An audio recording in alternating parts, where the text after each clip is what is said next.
খোৱাপানীৰ সংকটে হাহাকাৰ পৰিস্থিতিৰ সৃষ্টি কৰিছে নগৰবেৰাৰ পাহাৰপাৰা গাঁৱত। গাঁওখনত থকা ক্ষুদ্ৰ পানী যোগান আঁচনিৰ পৰা পোৱা পানী পৰ্যাপ্ত নহয় গাঁওবাসীৰ বাবে।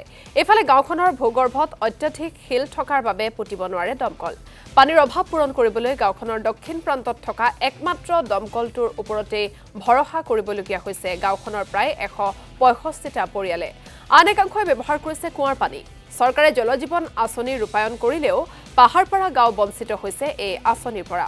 শীঘ্ৰে গাঁওবাসীৰ এই সমস্যা সমাধানৰ বাবে চৰকাৰক ব্যৱস্থা গ্ৰহণৰ দাবী জনাইছে স্থানীয় লোকে। বাসিন্দা আছো 160 পৰা 65 ঘৰ বাসিন্দা আছো। আমি জন্মৰ পৰাই প্ৰত্যেকৰ ঘৰে ঘৰে কুঁৱাই দেখা পাইছোঁ। ইয়াত টিউবৱেল নাই। নবহে মানে কি তলত গোটেই পাথৰ লাগে 15 ফুট 20 ফুট। যোৱা বছৰ মই 7টা বৰিং কৰিছোঁ, তেনেকুৱাকৈ পাথৰ লাগে।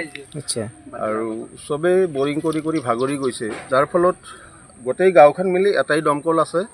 সেইটো দমকলৰ পৰা গোটেই গাঁওবাসী ইয়াৰ পৰা পানী সংগ্ৰহ কৰে। যিকোনো কাজকৰ্ম হ'লেও ইয়াৰ পৰা ঠেলাই দি পানী লৈ যায়, ভাৰ বান্ধি লৈ যায়। যদি 60 ফুটৰ ওখ টেংকি এটা বনাই চৰকাৰীভাৱে আমাক যোগান ধৰে, তেতিয়া আমি গাঁওবাসী নথৈ আনন্দিত হ'ম। বাসিন্দা আছোঁ